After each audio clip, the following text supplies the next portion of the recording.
2020 में मंजू कुमारी पिता नंद कुमार महतो की पुत्री से हमको हिंदू रीति रिवाज से शादी हुआ था, जिन्होंने हमारे घर पे ही लाकर शादी करवाए थे। प्रेम प्रसंग में शादी थी कि ये वहाँ पर जाएंगे तो हमको मार भी बैठेंगे, फिर भी अपना पत्नी से मिलने के लिए जाते थे। ऐसा हो कि वो लड़की अगर आपके पास अभी भी आना चाहे तो क्या आप उसे स्वीकार करेंगे, जबकि जान रहे हैं कि हाँ वो अन्य जगह पे किसी और की हो चुकी है? हर चीज़ जान रहे हैं, लेकिन बिल्कुल हम भी स्वीकार करने के लिए तैयार है, क्योंकि कोई भी अगर कलपती है तो बहुत बदुआ लगता है और वो लड़की हमको छोड़ना नहीं चाह रही थी। तो हमने इतना स्वीकार कि अपना जीवन किसी भी तरह जी सकता हूँ, स्वतंत्र है हम भी। तो अगर वो लड़की आती है तो हम आज भी एक्सेप्ट करने का तैयार, हर तरह का मेंटेनेंस देंगे, हर तरह का खर्ची देंगे, हम रखने के लिए तैयार। नमस्कार, मैं प्रमोद कुमार प्रभाकर और आप देख रहे हैं स्वतंत्र बिहार न्यूज। इस समय हम गुड़ौल में हैं और आप जैसा कि देख पा रहे हैं कि हमारे बगल में एक व्यक्ति बैठे हुए हैं और इनका कल एक मैसेज हमें प्राप्त हुआ था, जिस मैसेज को देखने के बाद हमें थोड़ी ग्लानि महसूस हुई, क्योंकि इनका मैसेज जो है वो हफ्ते दिन पहले का था और चूँकि उस मैसेज में कुछ दर्द भी छिपा था, कुछ ऐसी बातें थी जो मैं चाहता हूं कि मैं इनसे बातचीत करने के दौरान जानूं। दरअसल आपने जो मैसेज किया था और आत्मदाह की धमकी हमको दी थी कि हाँ कोई मीडिया वाला या कोई पुलिस प्रशासन आपकी बात को नहीं सुन रहा है, तो दरअसल मैं जानना ये चाहता हूँ कि आपकी असल समस्या थी क्या, जिस कारण से आपने हमें वो मैसेज किया था? मेरा असल समस्या यही थी कि हमको 2020 में मंजू कुमारी पिता नंद कुमार महतो की पुत्री से हमको हिंदू रीति रिवाज से शादी हुआ था, जिन्होंने हमारे घर पे ही लाकर शादी करवाए थे। प्रेम प्रसंग में शादी हुई थी। उसके बाद में हमारी दाम्पत्य जीवन बीतने लगी, लमसम साल भर रहे। 2020 में ही लास्ट में 11वां महीना में हमारे यहाँ से उन्होंने घर पे आकर और मेरा साला सोनू कुमार एवं संतोष कुमार यहाँ से बिदागरी करा के ले गए थे अपने नैहर। जिस वक्त हमारी पत्नी प्रेग्नेंट्स भी थी और ले जाने के बाद नैहर गए, नैहर में रखे कुछ दिन। हम बिदागरी करने के लिए जाते रहे, टाल मटोल करते रहे, उन्होंने बिदागरी किए नहीं और हमें डर भी थी कि ये वहाँ पर जाएंगे तो हमको मार भी बैठेंगे, फिर भी अपना पत्नी से मिलने के लिए जाते थे। बीच बीच में बात हुई जाती थी। उनके पिता आने के बाद उनसे मोबाइल छीन लिए। मोबाइल छीनने के बाद में उन्होंने कुछ हमसे बातें नहीं करने दिए। उसके बाद हमारे घर पे भी आए थे, यानी जो भी होता है मतलब कि आके हमारे मम्मी से बात भी किए थे। हमसे कुछ बात नहीं की, मम्मी से, भाई से, ग्रामीण सभी लोगों से बातचीत किए। बातचीत करने के बाद में उन्होंने यहाँ से चले गए। चलने में 8 दिन बाद में अचानक हमसे बिना बताए हुए, बिना छुपे हुए हम अलग काम करने के लिए चले गए थे। इसके बीच हमारी पत्नी के उन्होंने बच्चा खलास करवा दिए और बच्चा खलास करवाने के बाद उन्होंने 6 फरवरी को चुप चोरी से रात्रि में अचानक उसका विकास कुमार के नाम से गोविंदपुर सिंघारा का लड़का है, जिनसे चुप चोरी से दूसरी शादी करवा दी। और करवाने के बाद हमको 2-4 दिन के बाद हमारे गांव में आके अन्य व्यक्तियों को सूचना दे दी जो उस लड़का को बोले जाएगा उस लड़की का शादी अलग हो गया। उसके बाद में हमारे पर बहुत सारा झटका आया। हड़कंप पहुँच के अपने घर में आके मम्मी पापा हर किसी लोग के बतलाने के बाद में इन लोग में सूचना किए, मतलब कि बुलावा किए उन लोगों का। तो लड़की के मम्मी पापा आए नहीं। उनका मामा है जो फकीरा महतो है, हमारे घर के बगल में ही है, मोहम्मदपुर गांव में पड़ता है, थाना गुड़ौल के ही क्षेत्र के रहने वाले हैं। उन्होंने आके इतना बोलिए जो लड़की बोल रही थी जो इस पर नहीं रहेगी, तो दूसरी शादी उसको हो गया, जो आपको आने जाने का अब ज़रूरत नहीं है, आप अपना जीवन देखिए। उसके बाद में हमको बहुत सारा तकलीफ हुआ, मैंने गिर जाते तो चक्कर आ गया था, दांती पर दांती लगता था, हम कुछ कह नहीं पाते, मेरा कुछ दिमागी काम नहीं करता था, साफ नर्वस आ गए थे। नर्वस आने के बाद में हमने कुछ दिन सोचने के बाद 2-4 दिन के बाद में हमने सोचे कि जो कानूनी प्रक्रिया से इस चीज़ की बात करें। ग्रामीणों लोगों ने कुछ हमको साबित किए थे, बताए थे, राय दिए कि अगर उस लड़की की ज़बरदस्ती शादी हुआ है और अगर वहाँ से छोड़ कर चली आती है यहाँ पर ही, तो क्या तुम रख लेगा? तो उनके बिल्कुल रखेंगे, हम छोड़े नहीं हैं, हम रखने के लिए तैयार हैं। लेकिन उन्होंने ज़बरदस्ती किए तो हमको धमका रहे थे, बार बार जान से मारने को धमकी भी दे रहे थे। इसके बाद हमने थाना को सूचना देने के लिए गए, थाना हमसे सूचना लिए नहीं।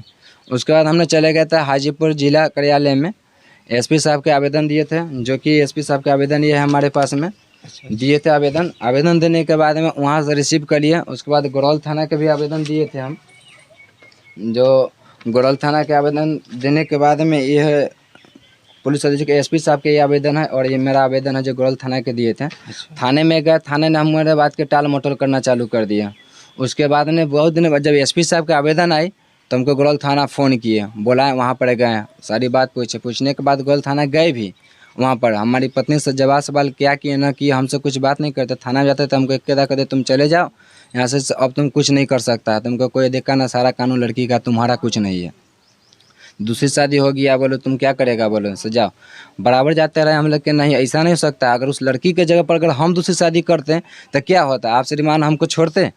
तो बोले कि नहीं, उन्होंने हमको टाल मटोल करते बुलाते रहे, बेलगाते रहे, हमने जाते रहे आज तक बराबर थाना गए, थानेदार अभी तक इस पर कोई कार्रवाई नहीं किए हैं। अब हम कुछ लोग ने रास्ते में इंसल्ट करते हैं, बेइज्जती करते हैं, जो तुम नामर्द हो, ऐसे है, तुम्हारी पत्नी छोड़ के चला गया, और जान से मारने की धमकी देते हैं, रास्ते में टॉर्चर करते हैं। अच्छा, ये आपने जैसा कि बताया, चूँकि बात तो सही है, अगर लड़की की जगह पर लड़के ने अगर दूसरी शादी की होती तो इस समय मामला जो है सो कि कुछ और होता और समस्याएं और भी बड़ी होती। वैसे मैं आपसे ये जानना चाहता हूं कि जो शादी प्रेम आपके जिस लड़की से हुआ था,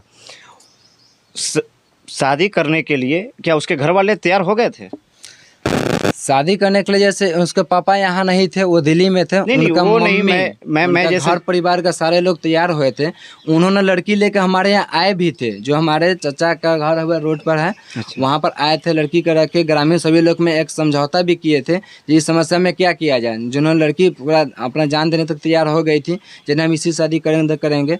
तो उसके बाद में रात तक पंचायत हुआ था, उसमें हम भी स्वीकार किए ठीक करेंगे, दिन तारीख सब उतरा था, जब फरवरी में दिन तारीख उतर गया था शादी करेंगे। इन्होंने पैसे बचाने के लिए उस एक दिन बाद ही, मतलब कोई दिन तारीख को वैलिड नहीं किए, अचानक लड़की के बाइक पर बैठा कर हमारे घरे ला कर रख दिए। मतलब एक सेकेंड, शादी का दिन फाइनल भी कर दिया और शादी से पहले ही लड़की को आपके घर पे? अच्छा अच्छा। रख देने के बाद में जब रह गए तो हमारे घर में कुमारे थे 3-4 दिन लड़की। ग्रामीण लोगों ने बोला कि ऐसे नहीं रखो, से लड़की की शादी करके रखो, हिंदू रीति रिवाज का नियम है बोलो। ग्राम समाज के दबाव हुई तो हमने हिंदू रीति रिवाज शादी की, जिसका वीडियो भी है मेरे पास में। उसके बाद दाम्पत्य जीवन बीतने लगी मेरा।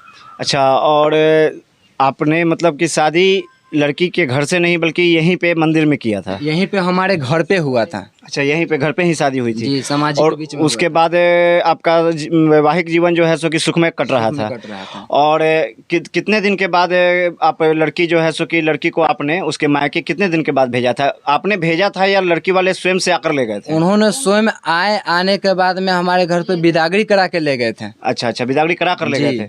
उस समय जिस समय बिदागरी करा कर ले गए, क्या उसमें आपकी बीवी प्रेग्नेंट थी?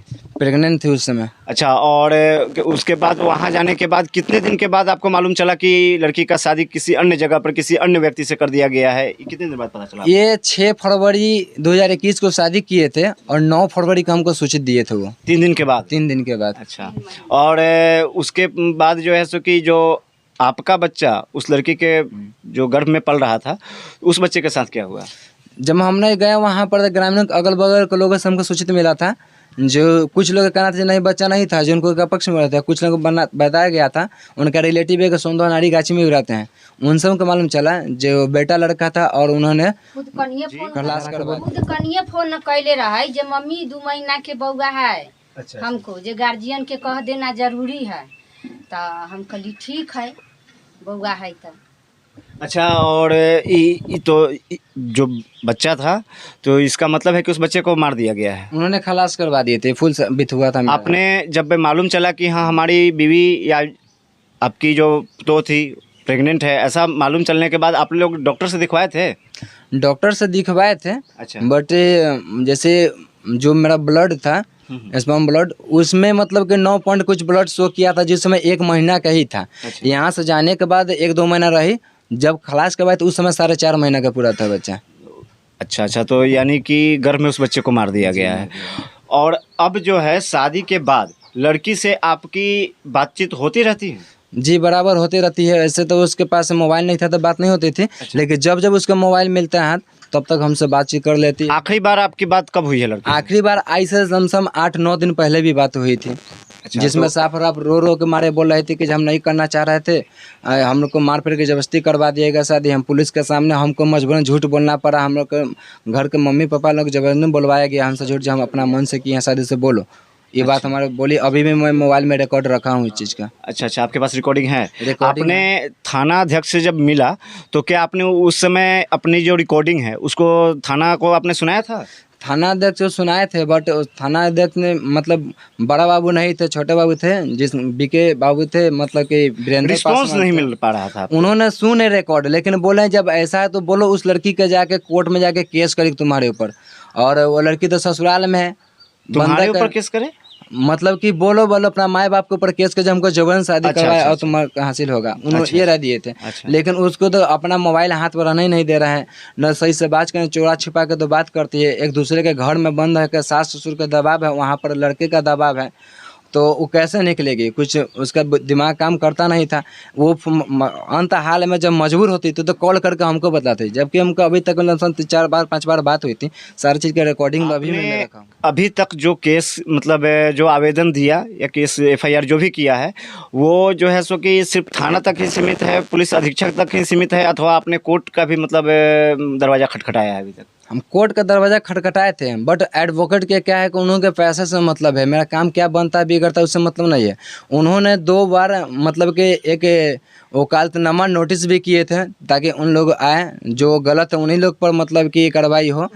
तो नोटिस इन लोगों ने रिसीव किया, कुछ लोग नोटिस रिसीव नहीं किए थे, जिसमें साफ साफ रेड पेन से लिखा हुआ है जे नोटिस लेने से इनकार है। ऐसा वहाँ पर गया था हमारे एडवोकेट के पास, उन्होंने साबित किए थे। फिर दूसरा रिमांडर नोटिस किए थे, उस नोटिस के भी इन लोग रिस्पांस नहीं लिए था। जो लोग सतपुरा के हैं 2-3 लोग रिस्पांस लिए थे, वही लोग हमको सूचना सारी बात बताए हैं।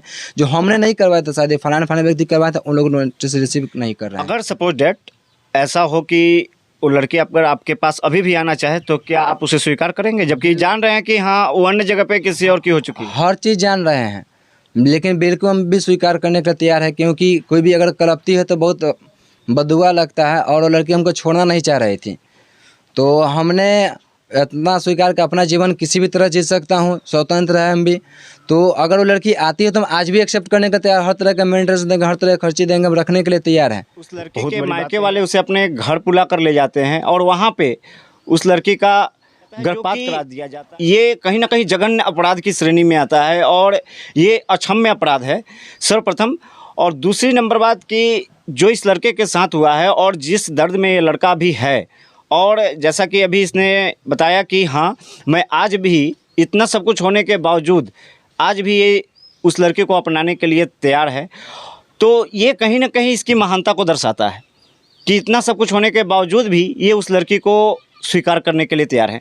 लेकिन यहाँ जो सबसे बड़ी चीज़ है वो ये है कि प्रशासन आखिर कर क्या रही है इतना सब कुछ होने के बाद। चूँकि इस मैटर को बहुत सारे लोग तवज्जो नहीं देंगे, वो इसलिए जानकर क्योंकि ये प्रेम का मैटर है या कुछ भी है, लेकिन कहीं ना कहीं ये किसी के एक जीवन से जुड़ी हुई एक सत्य है, जिसके आधार पर अगर देखा जाए तो इनका जीवन अभी काफ़ी जो है तो कोई दर्द में चल रहा है। और मैं यहाँ से प्रशासन से सिर्फ यही गुहार लगाना चाहता हूँ कि जो भी है, जो वास्तविक है उसको देखें, और जो पीड़ित हैं उनका साथ देते हुए जो गलत कर रहे हैं, जो दोषी पक्ष हैं, उनके ऊपर कार्रवाई की जाए। क्योंकि ये मैटर 1-2 साल पुराना है और जैसा कि इन्होंने बताया कि इन्होंने कई जगहों पे आवेदन दिया है मगर कोई सुनवाई नहीं हुई। और इनका मैसेज मैंने बताया सर्वप्रथम इस इंटरव्यू के पहले बताया था कि एक आत्मदाह की चेतावनी दी गई थी मुझे कि कोई मीडिया वाला या फिर कोई पुलिस प्रशासन हमारी बात को नहीं सुन रहा है तो आत्मदाह, अगर यहाँ पर ये लड़का अगर किसी प्रकार से कोई गलत कदम उठा लेता है तो फिर इसका जिम्मेदार कौन होगा?